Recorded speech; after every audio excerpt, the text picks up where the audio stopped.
You're listening to the Author Stories Podcast, bringing you the story behind the stories and the storytellers. Margaret White, Terry Brooks, Sheena Kamal, Matthew Quick, JT Ellison, Walt D. Williams, Brad Thor, Corey Dr. O, Brandon Sanders, Robin Mom, Ernest Klein, Jim Butcher, Sherwin Harris. Visit hankgarner.com for archives of all the shows. Today's guest is... Well, thanks for joining me again for the Author Stories Podcast, where I bring you the story behind the stories and the storytellers. Today, I'm super excited to have Sophie Cousens on the show with me.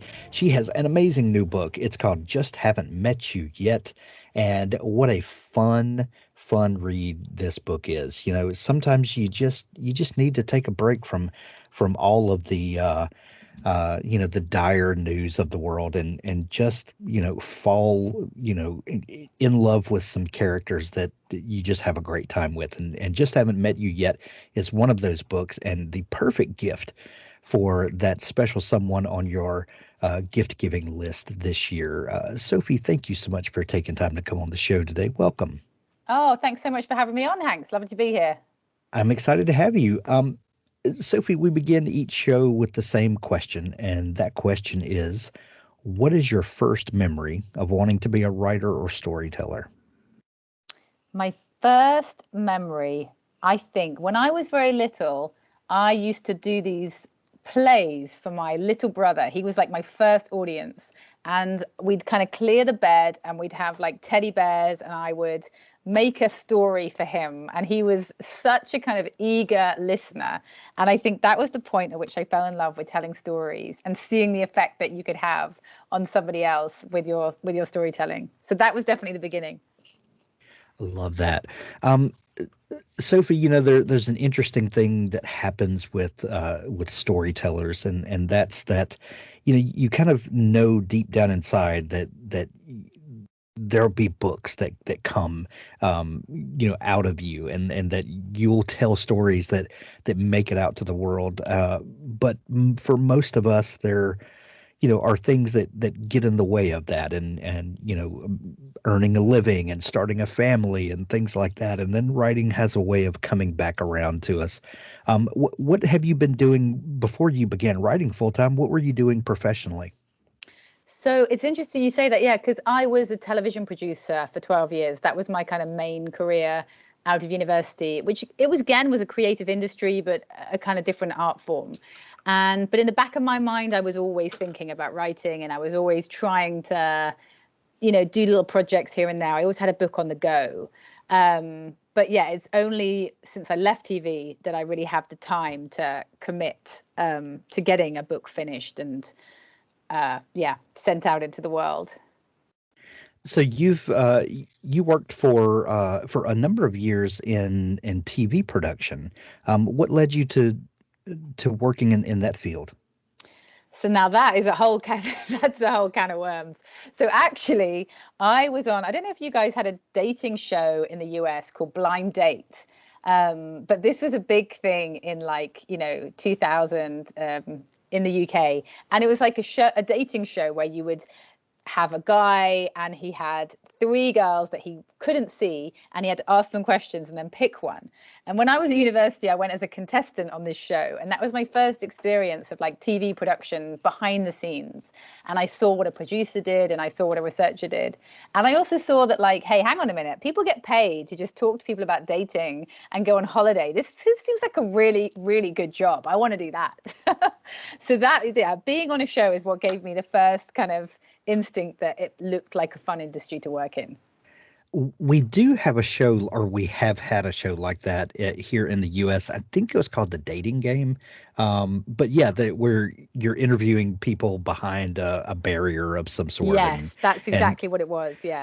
So I'm assuming that true love was matched and you lived happily ever after. Oh, yeah. No, yeah, that would have been a great story. No, to be fair, I did actually go out with the guy. It was all quite like a happy, he was a lovely guy. We went on holiday to Texas. We got the dream holiday of the series, and I'm still friends with him today. So yeah, in some ways it was like it was a really good experience. But yeah, sadly, I'm not married to him. That's so from seeing what a producer does, how do you then get involved in the industry on the working in the industry and kind of making that television magic happen? It's a really tough industry to get into, and I think that lots of people find that when they start. I was a receptionist at a company called Talkback Thames, and then from there you kind of make the right people coffee, and you ingratiate yourself with the right people, and then they'll hopefully let you make coffee for them on a different show. So yeah, there's a lot of making coffee, there's a lot of kind of grunt work, and then you just gradually kind of claw your way up the ladder. It's a real learn on the job kind of career, because you only really learn how to be a researcher or an assistant producer by kind of watching other people do it. And that's part of what I loved about it as well. It's just sort of learning on the job, seeing what other people were doing. But it is a really hard industry because you're self-employed, you've only got short contracts, and there's a lot of people that kind of drop out at some point because it's just not sustainable with paying bills. Right. So you were involved in some great shows, the Graham Norton Show, Russell Howard's Good News, Big Brother. When people talk about giving advice for new writers, they always say, well, if you want to be a writer, you need to read a lot and you need to write a lot. And, you need to kind of see how other people have done it and then work out those muscles for yourself. I like to add a third piece to that, and that's to interact with a lot of people, listen to how people talk, listen to dialogue in real life, and see what the back and forth between people is like. And you can learn so much. I would imagine working on shows like the Graham Norton Show and things like that. Along the way, did you realize that you were maybe picking up things that would help you in your later career? Yeah, it's interesting because I loved working on shows like that. And someone like Graham is a very interesting person to observe because he's so funny, but in a very quick-witted, natural way. Lots of the things he kind of comes up with when he's interviewing guests are really off the cuff. Whereas other comedians, they really pour over their jokes. They kind of, sit with them on paper and they kind of craft them and mold them. And it made me see that there's a lot of different ways to be funny. And there's a different ways to kind of hone your craft, I suppose. But it also made me think, yeah, but someone like Graham Norton is just a funny guy, and you can't there's some things you can't teach and you can't learn. You just have it or you don't have it. But yeah, I definitely think it taught me a lot about sort of structure and writing discipline, and and seeing that a lot of comedians is just a lot. It's like a swan that looks like it's gliding along the water, but it's got fiercely paddling feet underneath. Nothing in comedy is easy. There's usually a lot behind the scenes. Right. So, Sophie, one day you're working in television. At some point you get the idea to write your first novel. What was the impetus that got you thinking about writing a book? That it never fails to surprise me that that the way writing has a way of coming back around into people's lives. What was it that got you thinking about this time next year, or was that even the first book that you wrote? So that's a good question, because I do think genre is so important as well. When you want to be a writer, I think you've got to find the right genre for you. And actually, the first book I wrote when I was in my 20s and I was working in TV, I wrote a young adult sci-fi novel, which I completely loved, but I sent off to about 20 agents and got rejected by 20 agents. And then I kind of tried writing, various other slightly kind of cross-genre, or I didn't really know what genre it was. I wasn't hugely experienced about knowing about literary genres. And then I wrote a book about working in television, which was obviously based on my own experience. And that was published as an ebook. I won a competition to get that published as an ebook. And that got me my agent. And she was the one who helped me decide. She said, with your voice, I just really think you'd be suited to rom-coms. So that's how it kind of evolved. And now I kind of feel, of course it's suited to rom-coms. Why was I trying to do like science fiction on other planets? But I might come back to that one day. Well, I think that it's funny that we have such varied interests in life. I can watch a science fiction movie. I can watch a rom-com with my wife. I can watch in historical fiction, and I love all of those. And but when we think about writers, we tend to pigeonhole them into one thing, like the writer doesn't have varied interests. How do you feel about like where we kind of file people into? And I understand bookstores are segmented so that you can easily find things that you're looking for. I get all that, but what do you think about the way that we kind of pigeonhole people in one thing or another? Yeah, it's interesting. I find it difficult. I understand why books need to be kind of branded or so people know what they're getting. But actually, I'd say the best books I've read of the last few years have been quite sort of either cross-genre or they don't even fit into a genre. And they've been a real risk for the publisher, I would say, because they don't neatly fit into a pigeonhole. But for me, those are the most exciting books because I'm just I don't know what this is. I don't know what I'm reading. I don't know where it's going. But as long as I like the character and the writing style, I'm invested and I will go on that journey. And for me, I think, sometimes, rom-coms get a bad rap for being predictable or people know kind of the tropes that are going to be in there. But equally, that's what people love about them. People do like to know what they're getting when they pick up a rom-com. They want to know how they're going to feel. They don't suddenly want nuclear apocalypse to happen in the middle of a novel. But I don't know, for me, that would be a fun thing to write. That's what I would like to write. Let's mess with the endings. I completely understand that sentiment. So an industry person tells you, I think your voice would be very well suited to rom-coms. How do you then start thinking about, how you're going to go about that? 1 minute they say, I think that you would be good at this, and that first novel doesn't exist in any sense. And then, you start thinking about characters. Do you start thinking about a situation that might lend itself to, to this sort of plot? Or how does that begin for you? So I think this time next year, again, it's a very clear setup. It's about a man and a woman who are born in the same hospital on the same day, just 1 minute apart. And again, like Just Haven't Met You Yet, I like this idea of kind of people thrown together in an unlikely situation, and this couple who were kind of linked by birth, and they run into each other again on their 30th birthday, and they remember each other. They work out that they were born in the same hospital, and they kind of compare how their lives have kind of turned out. So I think I'm quite good at thinking of those kind of jumping off points. I had to do that a lot in TV. It was always right, what's the top line pitch? What's the setup? What's interesting?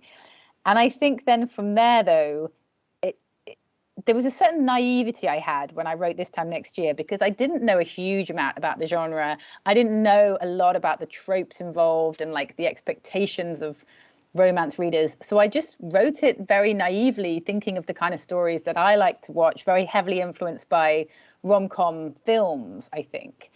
And I think what's hard now is that I've become a lot more knowledgeable about the genre. I've read a lot more widely. I know what's out there, and it can be a little bit paralyzing because you realize what's been done before. You realize what people might like or not like. You realize kind of that you are in this you're in a kind of history of a genre, and that can be a bit intimidating.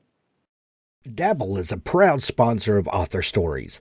Dabble is an easy-to-use cloud-based writing tool that gives writers a way to organize, plot, and create amazing stories wherever they are. Write in our desktop app on your Mac or Windows computer, tablet, or mobile device. Dabble syncs your latest version with the cloud on all your devices. Write anywhere and anytime inspiration strikes. We got you. Dabble is my preferred writing tool, and I think it will be yours as well. Visit dabblewriter.com for your free trial. You have an amazing story idea.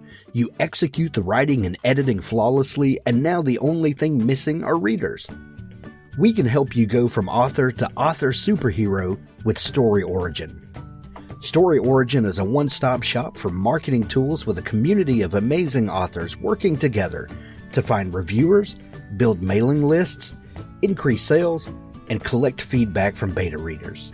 Everything an author needs, all in one place, from providing review copies or beta copies, reader magnets to ensure you stay connected with readers, easily distribute audio promo codes, universal retail links to send readers directly to the proper point of purchase, or provide direct download links for members of your mailing list. Story Origin has all the tools you need in one easy-to-use site. Use the promo code ASP21 at checkout when subscribing to the yearly plan, and you will get 10% off your first year. This code will expire December 31st, so hurry over and subscribe now. StoryOriginApp.com. So, when you first started writing that first book, and you'd not written in this genre before, did it go well for you? How easy was it to, when you kind of settled on that to get the story out, and were there ever any moments of doubt and am I really suited for this? What was the experience like? I think so. I didn't make it easy for myself with This Time Next Year because it's structurally quite a kind of unique novel, because it spans the course of a year. It starts on New Year's Eve, it ends on New Year's Eve, and then throughout the novel there's all these flashbacks to New Year's Eves of the past, which kind of show light on why the characters are like they are and kind of how they act in the way that they do.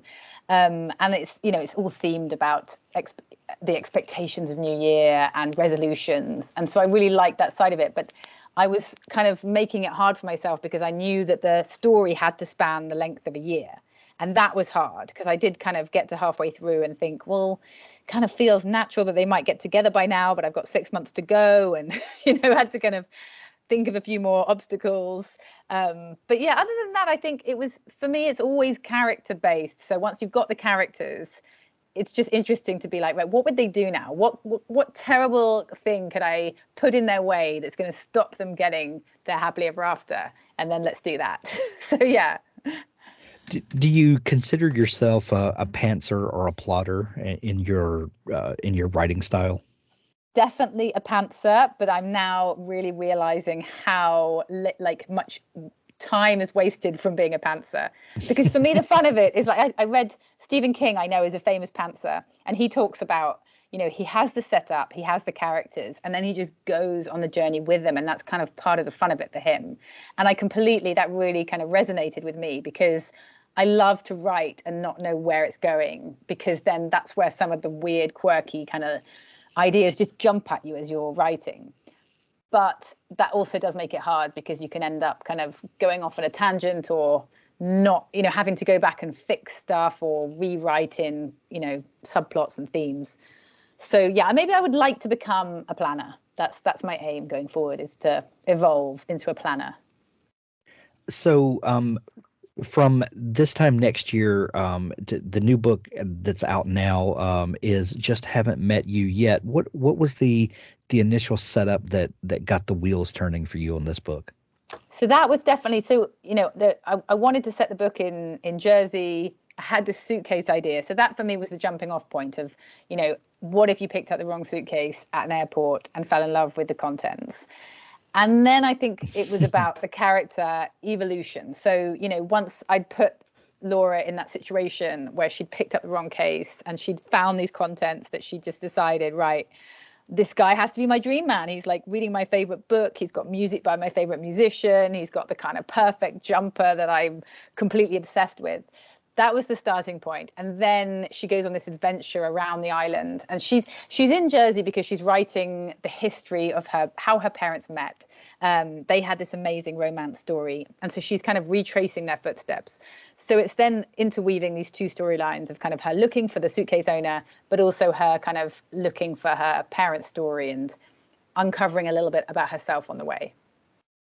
I love that idea of finding an object and then falling in love with the things inside that suitcase, and not even the person, or falling in love with what you think the person is. That I would think that when you thought of that idea, that had to feel like you just stumbled on gold. Yes, definitely. Because also, I mean, there's so many ways this could go as well. Like that could be the beginning of a million love stories. That's what I think is interesting. You know, I could write the same book again of a different suitcase in a different land with a different character. And that really kind of excited me. I thought, oh, maybe I could do a whole series of suitcase stories. But yeah, I don't know if that's going to happen. But yeah, so once I'd kind of had that idea, Laura, my heroine, she puts a lot of emotion into objects. You know, I think some people would open a case and see this and go, oh, I've opened the wrong case, have no interest in what was inside. Whereas I think for her, you know, she has sadly lost both her parents, and she puts a lot of stock in objects, you know, that her parents have given her, because for her, that's how she holds on to the memory of them, of what they liked and stories they told her. So she is the kind of right person to pick up this case and to invest a lot in it and to create a narrative around this man that she hasn't met yet and what he might be like based on the objects he's carrying. Laura is such a great protagonist, and just haven't met you yet. When I know you said you're a pantser, but when you began writing this story, how much did you know about Laura? Are you the kind of writer that kind of knows your characters before you start, or are you discovering them as much as you're discovering their adventure as you write it? Very much discovering her as she goes along, and that's what I love about writing as well, is the story decides for me what the themes are going to be. All I knew with this one is I wanted it to be obviously about a girl who picks up a suitcase and falls in love with the contents. But then it got me thinking, like, what kind of person would do that? And then I thought, you know, maybe it was someone who'd lost parents or someone close to them and has a lot of attachment to objects. And then that kind of started me thinking about Laura as someone who's still dealing with quite a lot of unresolved grief about her mother's death. And again, I never set out to write a book about grief. It's quite a heavy topic, but that is something that kind of came with Laura as I was writing her on the page, and is one of the things that I'm kind of most proud of, I think, in this novel thematically, in terms of, you know, dealing with grief and how it can affect how you live and how you process kind of stories and, yeah, how you carry on with your life after a huge loss. You said that Laura is tracing her parents' love story in the beginning, and then, you know, she discovers this suitcase. How much of her parents' love story is she projecting on this thing that she found? Like, what does that tell us about her, the way that she responds to this found object? Yes, so because she's come to Jersey to write her parents' story. Her parents had the most incredible love story. They met when they found two halves of the same coin that had this engraving on. It was like a love token from the Second World War. And they met up to reunite the pieces and they fell in love. And Laura's been told this story from when she was a little girl. And it's sort of got kind of, it's really on a pedestal for her of like the absolute height of like romance. And so I think that has given her quite an unrealistic expectations about kind of what meet cutes and should be. But then as the story goes on, she kind of understands a little bit more about her parents' story and uncovers some truths that maybe weren't in the original telling. So a lot of it is about mythology and stories that we're told and how they kind of might not necessarily always be the truth. Because we all have that in family, right? We always have like family legends or family stories that get kind of slightly tailor-made as they get handed down. The narrative in this book is really interesting. It's first person present tense. We're right in on the action as it's unfolding. Was that something that you set out to do when you began the novel? Yes, I did, and I really enjoyed doing first person actually, because you can. Laura is a bit of a nuts character, but in a completely lovable way, I think. But she is a bit nuts, and I think what's fun about a nuts protagonist is slightly hearing their inner monologue as you're going along. And she being first person, you can kind of hear her thought process about exactly why she's doing something. And for me, that was part of the fun of being with her on this journey. You know, she's being a little bit crazy, but you kind of invested and you're going to go with her. Whereas I think third person, it's a little bit more literary. It's a bit more kind of removed. But yeah, you don't get that real immediacy of kind of being right there in the character's head. Well, and writing from the different perspectives is a different experience, because I've written things that are third person or maybe first person past tense, and you feel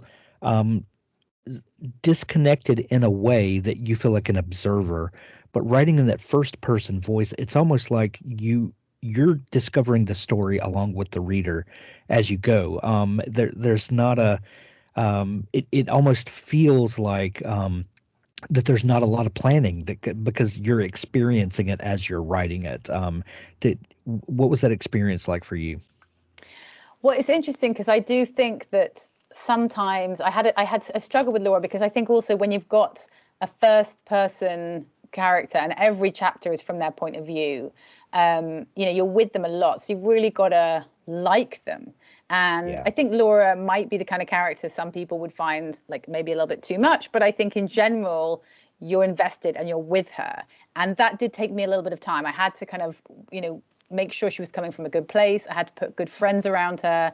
I had to kind of give her enough characteristics that you feel like you'll forgive her some of the slightly more naive actions that she might take. Do you ever find yourself, because you said that the character of Laura can feel like a lot for some people, and do you ever find yourself writing a passage and going, oh, that's I need to kind of dial that back? Do you find yourself kind of editing characters as you go, or are you the kind of person that you get through a draft and then look back at it and say, okay, let me see how I can tighten this up? How much editing's going on in the writing? Yeah, I think one of the major, because I'm a pantser, there's a big edit that happens at the end of the first draft where I have to kind of go back and rewrite characters entirely. The character of, I'm not going to say who he is because it's a bit of a spoiler, but one of the major male characters I completely rewrote when I got to the end of the book, because I just didn't think he was likable enough, and I think he needed to be really likable for the story to work. And he just hadn't come out as very likable in the first writing. That's just how he kind of presented himself. So yeah, I do a lot of editing. But yeah, it's interesting from a kind of, do I kind of tone things back? Interestingly not, because I also think that writing these kind of books, like, you are going to get people who just love it and get it and completely get my sense of humor and, just love these books. But you're also going to get people who don't, and who say, it was a bit too much for me, and I didn't really like her.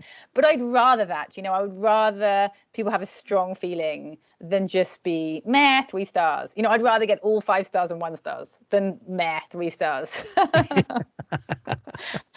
Yeah, there's something about people that just, I could take it or leave it. Yeah, that's the worst. That's the worst. When people are like, I just didn't really like her. I'd rather people like, I hated her, she was so annoying. And then other people be like, oh my God, she's so me, I loved her. I want that strength of feeling for sure. I don't want bland, beige main characters. I've seen a couple of places that have said that Just Haven't Met You Yet is a perfect book for the holiday season, and it's not you wouldn't think of it as a holiday book, but is there something about a book that makes it you feel like that this time of year is its place? 100%, because I think that this book, she's going on a work trip. It's set in kind of September, but it's still that sense of like, you're getting away from it all. You're going to the beach. She's meeting new people. She's on an adventure. And I think as the evenings get colder and the winter draws in, you just want to snuggle up with a book and jump into a different world that is not yours, but also you want to go on that adventure with that person, and you want to feel like you're going to a new island and exploring new places and food and traditions. And yeah, I think there's no better time to go on a little escapist read than in autumn. Absolutely. Or fall. Fall, you guys call it. Yeah, well, they're interchangeable. We'll go with that. So Sophie, what are you working on next? You've kind of really carved out a niche for where you fit here. Readers are really responding to it. If we know anything about publishing, Just Haven't Met You Yet has probably been off of your desk for the better part of a year. What are you working on now? I am working on, my third book. It is all, I can't really tell you too much, but it is all about a wedding that goes disastrously wrong. So I'm having lots of fun, thinking about the terrible things that might happen when you're trying to get married. Well, that'll definitely be a story that resonates with lots and lots of readers, I know. Yeah.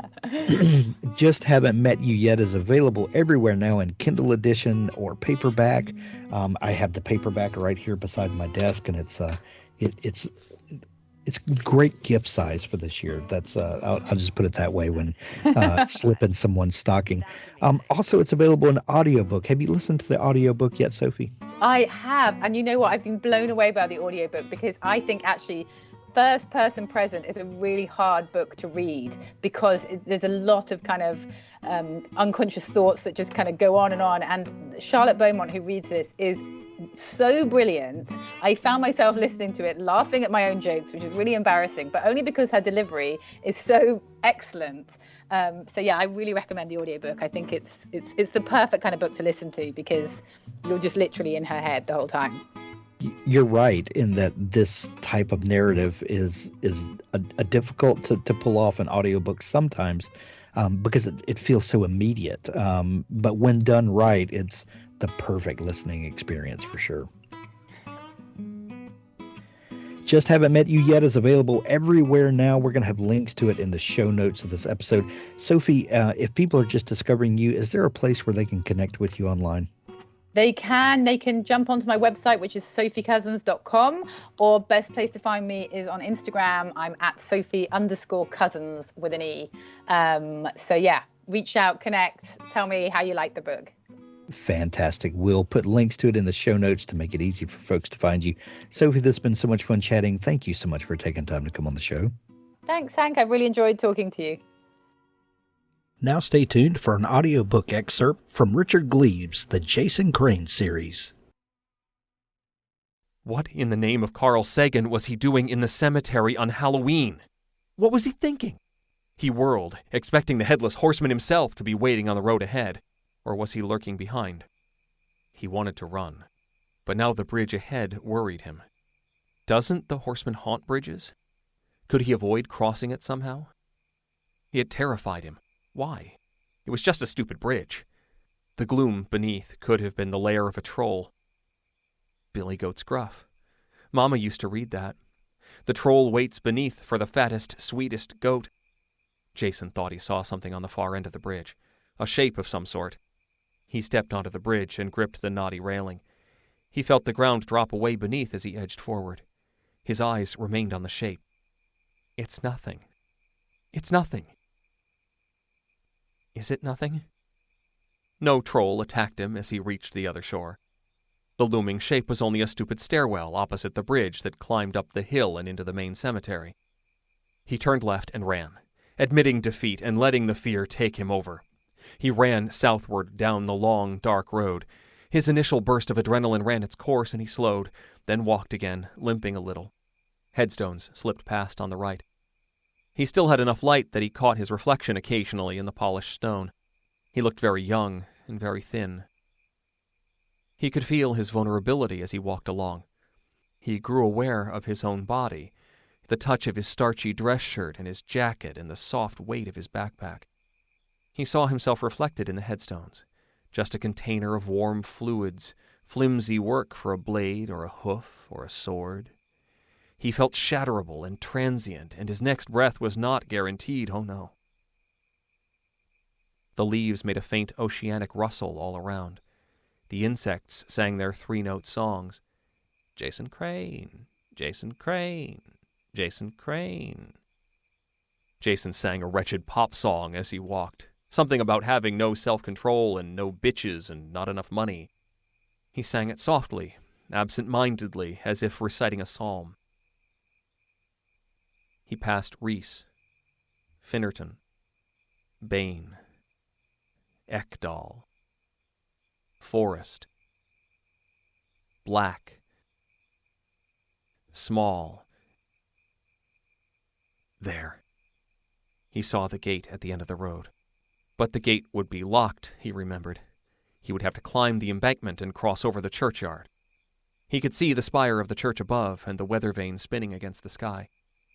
He would rather climb this gate than face that churchyard, but the spikes on top made leaping the fence impossible. Okay, just be quick. Something caught his ear, a brittle, clipping sound. He scanned the crest above and saw a horse silhouetted among the graves. It looked to be tied to a branch of the locust tree. He had heard its hooves as it shifted from foot to foot. It rustled somehow. His breath caught. He forced himself to be calm and rational. Some Halloween thing, maybe, for some event. He found the stairs and ascended, sideways, ready to bolt if necessary. He watched the horse, but when he neared the top he saw the rider, standing upon the shallow depression of the horseman's grave. The figure was motionless, a dim shape that absorbed light and gave nothing back. He could make out the shape of the boots and the legs and 2 arms held away from the body, palms down. Just a man? But the cape of the thing was not normal. It contorted painfully, twisting in the air even though the wind wasn't blowing. It wrung itself and billowed and whipped slowly, as if the figure wore a wave torn from a black ocean. And above its shoulders, is he headless? Is he headless?